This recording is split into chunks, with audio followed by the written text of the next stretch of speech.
नमस्कार दोस्तों, एक बार पुनः आप सभी का हार्दिक स्वागत है आप सभी के अपने YouTube channel being a best teacher पर।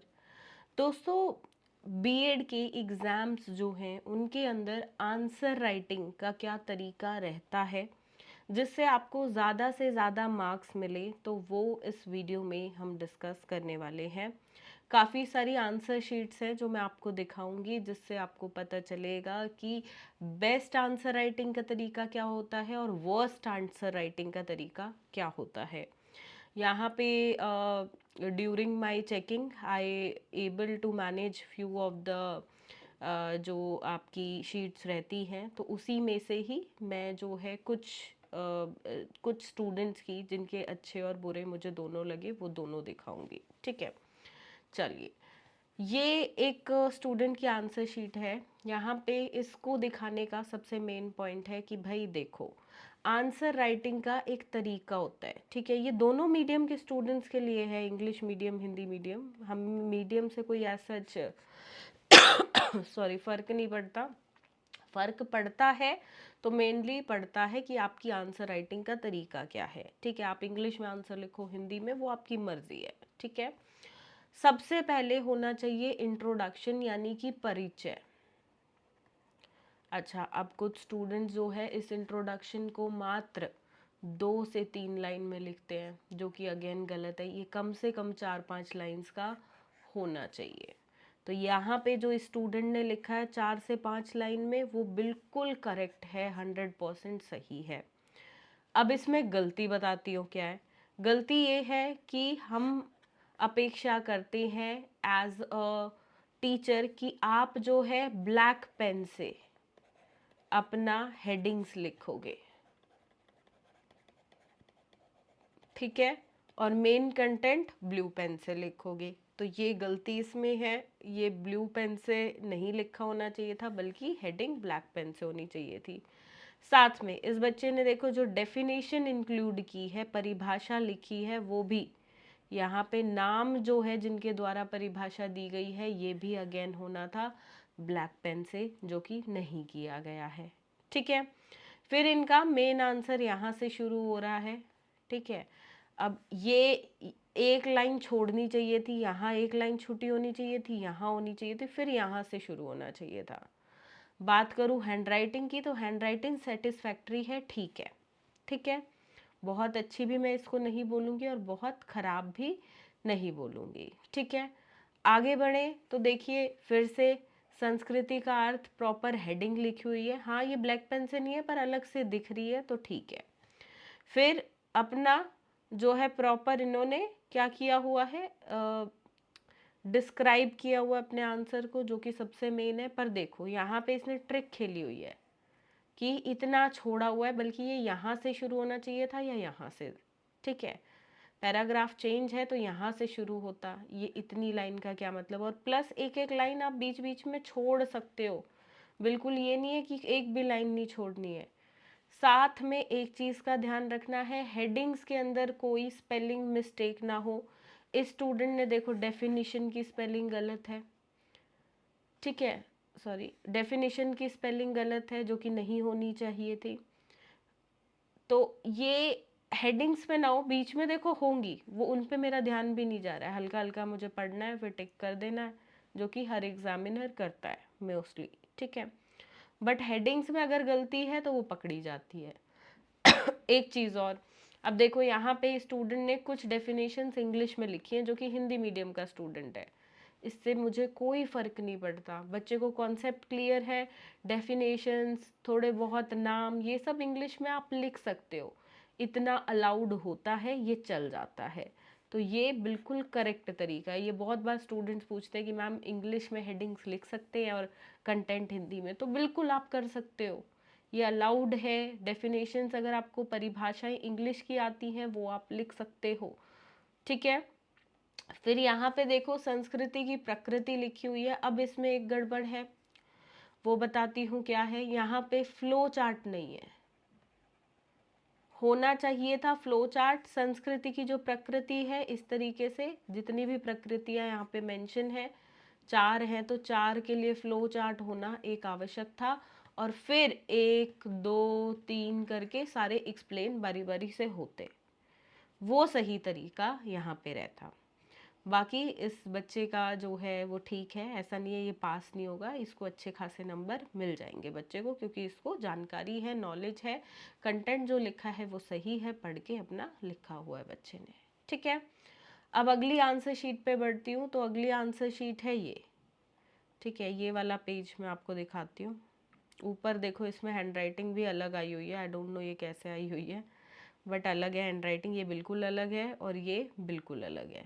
ठीक है, चलो बात करें, ये हैंड राइटिंग अच्छी है, पहले जो मैंने दिखाई ऊपर उससे बेटर है, बढ़िया है। ठीक है, पर सबसे बड़ी गलती देख लो, जो वर्स्ट तरीका आंसर लिखने का, सबसे वाहियात और गलत तरीका, यहाँ से पहली लाइन से बिल्कुल लिखना शुरू किया, कोई गैप नहीं, पैराग्राफ में बिल्कुल अंत तक लिख दिया। नो, ये है बिल्कुल गलत तरीका उत्तर लिखने का।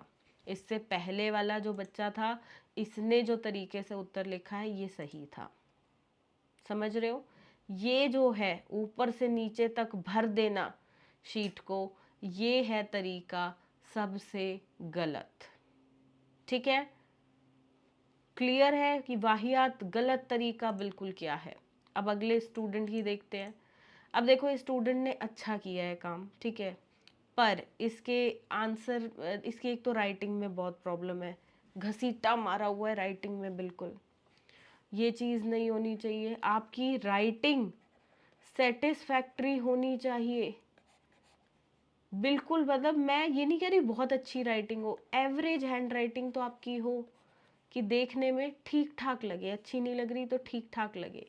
ऐसे घसीटे मारने कि ये पढ़ने में भी दिक्कत हो रही है, ये चीज़ नहीं करनी है। यहाँ पे तो नंबर कटेंगे ही कटेंगे 100%, समझ रहे हो। देखो, लिखी तो चीज़ें, अब ये कृषि पढ़ लिया पर बहुत मुश्किल हो रहा है इसको पढ़ने में, आखिरी में और घसीटा पेज के अंत में मारा हुआ है, फटाफट लिखने की लगी है, तो ये चीज़ नहीं होनी चाहिए। हैंड राइटिंग का एक इम्पॉर्टेंट रोल है, बिल्कुल ही आप भरने के लिए कर रहे हो, ये चीज़ बिल्कुल गलत है। यहाँ पता चल रहा है बच्चा पेपर पे पेपर भरने के लिए लगा हुआ है। अगली शीट पे चलते हैं। अगली शीट ये ज़्यादा अच्छे से स्कैन नहीं हो पाई, बट आई थिंक आप देख पा रहे होगे। अगेन वही प्रॉब्लम है, पॉइंट में लिखा हुआ है प्रॉपर सब कुछ बढ़िया तरीके से, पर दिक्कत अगेन वही है कि भाई हैंड राइटिंग की दिक्कत है, अगेन घसीटा मारा हुआ है, ये चीज़ पता चल रही है। ये इंग्लिश के बच्चे भी करते हैं, ऐसा नहीं, हिंदी के, इंग्लिश के बच्चे भी बहुत ज़्यादा करते हैं, शीट भरने के चक्कर में लगे रहते हैं, और भरते हैं और भरते हैं। देख रहे हो ये चीज़। अच्छा, एक जब आप क्वेश्चन का आंसर शुरू करते हो तो लिखना है आंसर 2, ठीक है, फिर हेडिंग 2। आंसर लिखोगे ही नहीं तो दिक्कत हो जाएगी। कब तक टीचर ढूंढता रहेगा एक्सपीरियंस सेंटर्ड, भाई क्वेश्चन 7 है, 8 है, 10 है, 12 है, 2 है, 4 है, ये चीज़ नहीं करनी है। आंसर मेंशन करना है, टीचर भगवान नहीं है कि खुद से देख लेगा, उसके पास और 70 काम है। आंसर नंबर मेंशन करना आपकी रिस्पॉन्सिबिलिटी है एज अ स्टूडेंट, समझ रहे हो। चलो,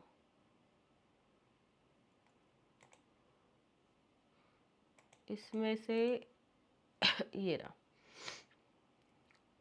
ये भी स्टूडेंट ने भी ऐसे ही किया हुआ है, पर इसने हेडिंग्स वगैरह प्रॉपर लिखी हुई है। ठीक है, तो आई थिंक ये आंसर शीट्स बहुत है आप सभी को एक आइडिया होने के लिए। अब मैं इसमें बता देती हूँ। आंसर राइटिंग में सबसे पहले आप परिचय यानी कि इंट्रोडक्शन लिखेंगे, फिर आपका मेन आंसर बॉडी जो रहेगी, ठीक है। इसके बाद आपको क्या करना है, अपना कंक्लूजन लिखना है एंड में। कंक्लूजन की बेशक से हेडिंग मत दो, वैसे ही 4-5 लाइंस लिख दो, पर आंसर को एक छोटे से पैराग्राफ में अंत में कंक्लूड करना बहुत ज़रूरी है, ठीक है। अगर किसी चीज़ का मीनिंग, कॉन्सेप्ट पूछा जाता है, सेम चीज़ें हैं, इसके साथ हमेशा करेक्टरिस्टिक्स इंक्लूड करने हैं, और इस करेक्टरिस्टिक्स का एक फ्लो चार्ट ज़रूर बनाना है। साथ में एक डेफिनेशन आपको ज़रूर ऐड करनी है अपने आंसर में, जैसे अगर टीचिंग का पूछ लिया, भाई टीचिंग क्या है, टीचिंग की इम्पोर्टेंस क्या है, टीचिंग की एक डेफिनेशन तो आपको लिखनी ही लिखनी है। ठीक है, डेफिनेशंस के लिए भी बताती हूँ, देखो थोड़ी थोड़ी पढ़ लो डेफिनेशन, किसने दी है ये पढ़ लो। ठीक है, let suppose crow and crow, जिन्होंने अधिकतर डेफिनेशंस दी हुई हैं टीचिंग डिपार्टमेंट में चाइल्ड साइकोलॉजी की, तो उनका नाम लिखा है मैंने यहाँ पे। इन्होंने लगभग बहुत सारे टॉपिक है, मतलब मैं बात करूँ तो 90% आप देख लो, इनकी डेफिनेशंस हर जगह आपको मिलेगी। ठीक है, इन्वर्टेड कॉमास लगाए, जो डेफिनेशन पढ़ी है टूटी फूटी सही वो लिखो। लाइक मैंने लिख रही हूँ, teaching is a process in which a child learns about world and experience new things। बस इतना लिख दिया, समझ रहे हो? जितनी आपने, ये मैंने तो वैसे ही लिख दिया अभी रैंडमली, बट आपने थोड़ी बहुत भी पढ़ी है कुछ भी, तो उससे मिलती जुलती थोड़ी सी अपने शब्दों में भी लिख सकते हो। ऑल्दो लिखनी नहीं होती, बट लिखो एटलीस्ट। दुनिया में 70 डेफिनेशंस है, सारी तो टीचर ने पढ़ी नहीं है, आप थोड़ा सा इधर का उधर कर दोगे। लाइक अगर आपको डेफिनेशन 50% 60% भी लर्न है, वो भी लिख देते हो, एज इट इज़ नहीं लिखते हो वो भी चलेगा। समझ रहे हो बात को? क्रो एंड क्रो हो गए, पियाजे के द्वारा कोई दी गई है डेफिनेशन, या और भी हैं जिन्होंने बहुत सारी दी है, जैक हो गए, वाइगॉत्स्की हो गए। ठीक है, जिसका भी लाइक आपको नाम याद रहता है कि भाई मैंने इनकी डेफिनेशन इस टॉपिक से संबंधित पढ़ी है, तो वो लिखनी है आपको। Getting my point? चलिए, यही कुछ बातें हैं, और एक चीज़ और रह गई इसमें, फ्लो चार्ट्स ऐड ज़रूर करने अपने आंसर में, भूल मत जाना। एक आंसर में कम से कम मिनिमम है 2 फ्लो चार्ट डालो ही डालो। ब्लैक पेन, ब्लू पेन, और ये भी बॉल होने चाहिए, जेल फैल जाता है। जेल यूज़ कर रहे हो तो अच्छी क्वालिटी का यूज़ करना, कि वो एकदम से इंक जिसकी सूख जाए। ऐसा ना हो कि आपका उसके ऊपर हाथ लग गया तो वो फैल रही है इंक, ऐसा नहीं। Pencil, scale, rubber, eraser, rubber और ये आपका इरेजर हो गया, और ये शार्पनर, ये चीज़ें आपके पास होनी चाहिए, क्योंकि फ्लो चार्ट के लिए स्केल और पेंसिल की भी ज़रूरत आपको पड़ेगी।